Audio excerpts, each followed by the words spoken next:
ಮಂಗಳೂರು ಮೂಡುಬಿದಿರೆ ರಾಷ್ಟ್ರೀಯ ಹೆದ್ದಾರಿ 169ರ ಚತುಷ್ಪಥ ಕಾಮಗಾರಿ ನಡೆಸುತ್ತಿರುವ ಕೆತ್ತಿಕಲ್ ಗುಡ್ಡ ಪ್ರದೇಶದಲ್ಲಿ ಮಂಗಳವಾರ ಭಾರೀ ಪ್ರಮಾಣದಲ್ಲಿ ಗುಡ್ಡ ಕುಸಿಯಲಾರಂಭಿಸಿದ್ದು, ಇದು ಹೆದ್ದಾರಿಯಲ್ಲಿ ಸಂಚರಿಸುವ ವಾಹನ ಸವಾರರು ಹಾಗೂ ಸ್ಥಳೀಯರಲ್ಲಿ ಆತಂಕ ಮೂಡಿಸಿದೆ.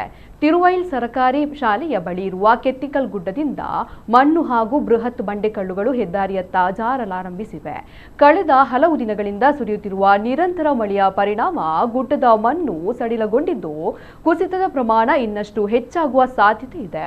ಈ ಪ್ರದೇಶದಲ್ಲಿ ಹೆದ್ದಾರಿ ಗುತ್ತಿಗೆ ಸಂಸ್ಥೆ ಕಳೆದ 1 ತಿಂಗಳಿನಿಂದ ಗುಡ್ಡದ ತಳಭಾಗದಲ್ಲಿ ತಡೆಗೋಡೆ ನಿರ್ಮಾಣ ಕಾಮಗಾರಿ ನಡೆಸ್ತಾ ಇದೆ.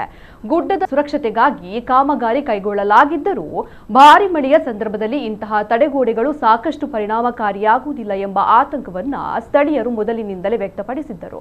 ಇದೀಗ ನಡೆಸುತ್ತಿರುವ ಬೆಳವಣಿಗೆಗಳು ಅವರ ಆತಂಕಕ್ಕೆ ಪುಷ್ಟಿ ನೀಡುವಂತಿದೆ. ಮುಂದಿನ ದಿನಗಳಲ್ಲಿ ಮಳೆ ಮತ್ತಷ್ಟು ತೀವ್ರಗೊಂಡರೆ ಗುಡ್ಡದ ಮೇಲ್ಭಾಗದಲ್ಲಿರುವ ಬೃಹತ್ ಬಂಡೆಗಳು ಹಾಗೂ ದೊಡ್ಡ ಮರಗಳು ಕುಸಿದು ಹೆದ್ದಾರಿಗೆ ಬೀಳುವ ಸಾಧ್ಯತೆ ಇರುವುದರಿಂದ ಸಂಚಾರಕ್ಕೆ ದೊಡ್ಡ ಅಪಾಯ ಎದುರಾಗುವ ಭೀತಿ ವ್ಯಕ್ತವಾಗಿದೆ.